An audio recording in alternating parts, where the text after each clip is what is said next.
Hello and नमस्कार दोस्तों। दोस्तों, रिसेंटली बहुत सारा प्रेस ब्रीफिंग हो रहा है। ढेर सारा रैलीज हो रहा है, धरनाएं हो रहा है। हमारा बीजेपी भारतीय जनता पार्टी का जो महिलाएं हैं, महिला मोर्चा, महिला कार्यकर्ता, बीजेपी के जो ग्राम परिषद मेंबर्स है, जिला परिषद मेंबर्स है, सब मिलके बहुत ही स्ट्रांगली एक मूवमेंट क्रिएट कर रहा है, जहां उन लोगों का मानना है कि कांग्रेस बहुत बड़ा गलत कर दिया है। जो वुमेन रिजर्वेशंस जो बिल है उसको पास होने नहीं दिया है। लेकिन दुनिया जानता है, in its it is in record that the women reservation bill, जो कि नारी शक्ति वंदन अधिनियम 2023 में पास हो चुका था। लेकिन बहुत स्ट्रॉन्ग वेव्स तो क्रिएट कर रहा है ये लोग ना। आउटपुट को तो हमको समझ में नहीं आ रहा है कि उनका आउटपुट कैसा होगा। इनपुट तो बहुत अच्छा है।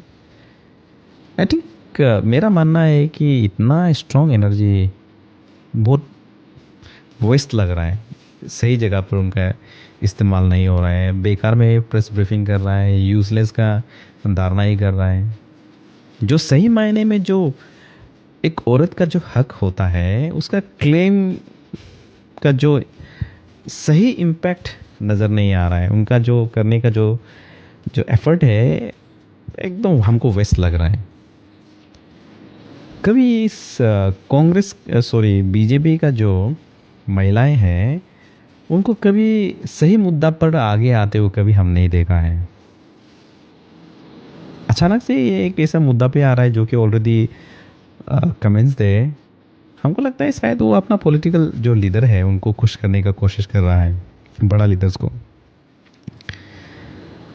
अगर सच में सही मायने में वुमेंस का जो राइट्स है, वुमेंस का जो हक है, उनके लिए अगर भारतीय जनता पार्टी के जो महिलाएं लड़ता, तो इतना सारा इश्यूज था अरुणाचल में, हमारा देश में। हाथरस में जो औरत का साथ जो हुआ है, उसको रेप किया है, 2 सप्ताह तक हॉस्पिटल में रहने के बाद वो मर गया। 2020 का इंसिडेंट है। उसके बाद उनको बिना the consent of her family उसको जला दिया गया, उसका अंतिम संस्कार किया गया है। सारा देश में आक्रोश, हर जगह से उस चीज़ को क्रिटिसाइज किया गया है। 2023 में मणिपुर में जब कुकीज़ और मेटेई के बीच में जो लड़ाई लड़ रहा था, तो वहाँ पे एक औरत को एक नंगा पैरेड कराया गया था। इस चीज़ को लेकर भी सारा देश में एक स्ट्रॉन्ग वेव्स ऑफ प्रोटेस्ट, हर जगह से इसको क्रिटिसाइज किया गया था। लेकिन वहाँ पे हमारा जो भारतीय जनता पार्टी अरुणाचल की जो महिलाएं हैं, आप लोग कहाँ थे? आप लोगों की तरफ से कोई आवाज़ नहीं, सब चुपचाप। उसको छोड़ो, हमारा अरुणाचल में इतना सारा इंसिडेंट होता है, माइनर्स को रेप किया जा रहा है, ड्रग्स में इतना सारा औरत है इन्वॉल्व है, लड़कियां इन्वॉल्व है। आप लोगों का आवाज़ कहाँ है? इतना सारा डोमेस्टिक वायलेंस हर घर पे हो रहा है, आप लोग का वहाँ पे सपोर्ट कहाँ है? आप लोगों का आवाज़ कहाँ है? वहाँ पे कुछ दिखाई नहीं दे रहा है। इतने सालों तक इतना फेमस केस है टेची मीना का जो मर्डर केस है, उसको लेके हर एसोसिएशन अरुणाचल का, स्टूडेंट यूनियन, एनजीओज आके प्रोटेस्ट किया है, सपोर्ट किया है। लेकिन आप लोगों का वहाँ पार्टिसिपेशन बिल्कुल नहीं, कुछ आवाज़ नहीं। कल परसों ही हमारा अरुणाचल का एक औरत यपी पोतम, उसे ब्रूटली मार दिया गया है। उस पर भी पूरा समाज मिलके उसका खिलाफ आवाज़ उठाया है, कैंडल मार्च किया गया है। Where were you? कहाँ थे भारतीय जनता पार्टी का जो महिलाएं हैं, महिला मोर्चा कार्यकर्ता, जो लीडर्स हैं? आप लोग पूरा हक के साथ महिलाओं के लिए कांग्रेस को ब्लेम करके आप लोग जब खड़ा कर रहे थे, सही मायने महिलाओं के खिलाफ जब कुछ हो रहा है, तो आप लोग वहाँ पे खाते। कभी कभार हिपोक्रेसी भी का भी एक सीमा होता है। ये हमको बहुत बोलने का मन यहाँ पे कर रहा है, इसलिए बोल दिया है। हमको ऐसा कुछ ये थोड़ा यहाँ पे कनेक्ट हो रहा है जैसे लग रहा है। आप लोग कांग्रेस को आप लोग इतना ब्लेम कर रहे हैं। प्रेस ब्रीफिंग में आप लोग देखा है, वहाँ पे आप लोग बता रहा था कि आप लोग जीपीएम है, जिला परिषद मेंबर है, बीजेपी का जो चुनाव वाला लीडर से आप लोग बता रहा था। आप लोग कांग्रेस को पूरा बोल रहा है कि आप लोग कांग्रेस षड्यंत्र कर रहा है, एक औरत का सम्मान के खिलाफ आप औरतों को आगे बढ़ने नहीं दे रहा है, औरतों के खिलाफ आप लोग आवाज़ उठा रहा है। इस प्रकार से आप लोग जो है प्रेस ब्रीफिंग वगैरह आप लोग कर रहे हैं। लेकिन आप लोग को जो लीडर जब बनता है, आप लोग को वोट किया जाता है और वहाँ पे हर जगह पे औरत का एक हक होता है वोट देने का। क्या आपको पता है 1950 के बाद औरत का एक हक दिया गया है, इक्वल राइट्स दिया गया है वोट करने के लिए। उससे पहले इतना नहीं होता था, औरत वोट देता था लेकिन इतना इमेंस पार्टिसिपेशंस नहीं होता था। लेकिन इस चीज़ को 1950 से पहले जो कांग्रेस का जो महिला प्रेसिडेंट है सरोजिनी नायडू ने इस चीज़ को आवाज़ उठाते रहा है, आवाज़ उठाते रहा है कि इक्वल वोटिंग राइट देना चाहिए जितने भी भारत के जो औरत है। कांग्रेस के लीडर्स ने कहा है, जिसे B R Ambedkar with Jawaharlal Nehru ने कहा है कि डेमोक्रेसी है, इक्वल राइट्स तो होना है। तब जाके 1950 में एडल्ट फ्रेंचाइज राइट रखा गया है, जहाँ पर औरत को एक हक दिया है, आप लोगों को हक दिया है, कांग्रेस ने दिया है ये हक। आप लोग कांग्रेस के खिलाफ पूरा षड्यंत्र रच रहा है। और बहुत सारा लोग यहाँ पे रिसेंटली 2024 के बाद बीजेपी के इतने सारे ग्राम परिषद मेंबर्स लीडर्स है, जिला परिषद मेंबर्स लीडर है, और जितने भी आया है सब 33% रिजर्वेशंस के थ्रू से आया है। और आप लोग उस रिजर्वेशंस में आके अभी आप लोग आवाज़ उठा रहा है। क्या आपको पता है जो 33% रिजर्वेशन जो पंचायत में दिया गया है वो क्या बीजेपी दिया था क्या? नहीं, बीजेपी नहीं दिया है।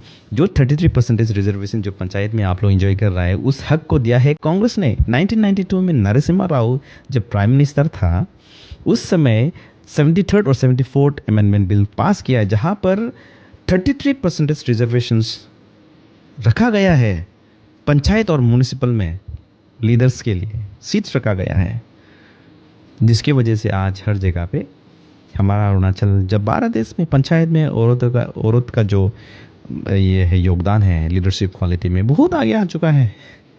आप लोग उसी सीट में बैठा हुआ है और आप लोग कांग्रेस को ब्लेम कर रहा है कि षड्यंत्र रच रहा है औरतों के खिलाफ। समझ में नहीं आ रहा है कि आपको क्या बोलना है इस चीज़ को लेके। You are enjoying the rights which is being given by the Congress government and you are saying कि वो नहीं दे रहे हैं, जो कि कुछ कनेक्टेड थे ही नहीं है। कांग्रेस हमेशा से जो हमारा देश का जो औरत है उनको सपोर्ट करते आया है। I am not saying the Congress they are perfect, लेकिन उन्होंने काम किया है। So we can not nullify the fact that कि कांग्रेस औरतों को जो कांग्रेस जो है हमारा जो देश का औरतें हैं उनका साथ दिया है। उस चीज़ को हम लोग जो है इग्नोर नहीं कर सकता है। जो एक्ट जो protections of womens against domestic violence 2005 जो कि हर औरत को एक हक देता है, प्रोटेक्शंस देता है, मेंटेनेंस का जो राइट्स देता है। क्योंकि डोमेस्टिक वायलेंस हमारा समाज में बहुत कॉमन है, हर जगह से डोमेस्टिक वायलेंस का जो असर हम लोग को देखने को मिलता है हस्बैंड का और हस्बैंड का फैमिली का तरफ से। लेकिन उस चीज़ को लड़ने का जो राइट्स है ये एक्ट देता है। मॉनेटरी पावर, मॉनेटरी रिलीफ ये एक्ट देता है। एक औरत को हक से ज़िंदगी जीने का राइट्स ये एक्ट देता है। और ये एक्ट किसने दिया है? कांग्रेस गवर्नमेंट ने दिया है, कांग्रेस गवर्नमेंट ने दिया है। सो हम लोग डिनाई नहीं कर सकता ये फैक्ट को कि कांग्रेस गवर्नमेंट कांग्रेस पार्टी जो औरतों के खिलाफ है। मेरा मानना ये है अगर आप लोग मुद्दा उठाता है तो आपको क्या करना है, आप क्या कर सकता है उस चीज़ पे बात कीजिए। जो पुराना घिसा पिटा जो बात है उसको लेके ब्लेम गेम करने से दिखने के लिए अच्छा नहीं लगता है। सही मुद्दा पे बात कीजिए। और नैरेटिव रॉन्ग नैरेटिव सेट करने का कोशिश मत कीजिए, लोग समझता है। हाँ, मानता है कि एक कहावत है कि झूठ को इतना बार झूठ बोलो कि वो झूठ भी सच लगने लगता है। उसको साइकोलॉजिकल स्टडीज़ में उसे इल्यूजरी ट्रुथ इफेक्ट कहा जाता है, जो कि आप इतना झूठ बोलने से एक इमेज क्रिएट होता है लोगों का दिल और दिमाग में कि वो झूठ जो है सच है। ये एक इफेक्ट है, ये होता है। और इस चीज़ को पॉलिटिकली बहुत ही एक बड़ा स्ट्रॉन्ग वेपन्स के रूप में हर पॉलिटिकल पार्टी यूज़ करता है। तो उस चीज़ को यूज़ करने की कोशिश मत कीजिए, लोग समझता है, लोग समझदार हो चुका है बहुत। तो जो भी चीज़ है, अगर आप लोग वुमेन एम्पावरमेंट की बात करता है तो उसको सही तरीक़ा से आप लोग उसको ले जाए। आप लोग खुद प्रैक्टिकली इन्वॉल्व हो, लेकिन आप लोग ऐसे क्रिएट मत करो कि आप लोग कल परसों ही ये women empowerment, womens rights claim हो रहा है, इस प्रकार का आप लोग मुझे क्रिएट करने की कोशिश मत करो। वुमेन एम्पावरमेंट जो जो प्रोसेस है वो अचानक से इस्टेब्लिश नहीं होगा, बहुत स्लो प्रोसेस है, समय लगेगा। समय के साथ अगर आप लोग आज एक्ट करता है, एक ना एक दिन वो रिजल्ट निकल के आएगा। Slow process, it will take time. So issues बनाता है तो सही वाला इश्यूज़ बनाओ, इसे जहाँ तहाँ मत बनाओ जो सुन के भी कान को खुजली आए। Thank you.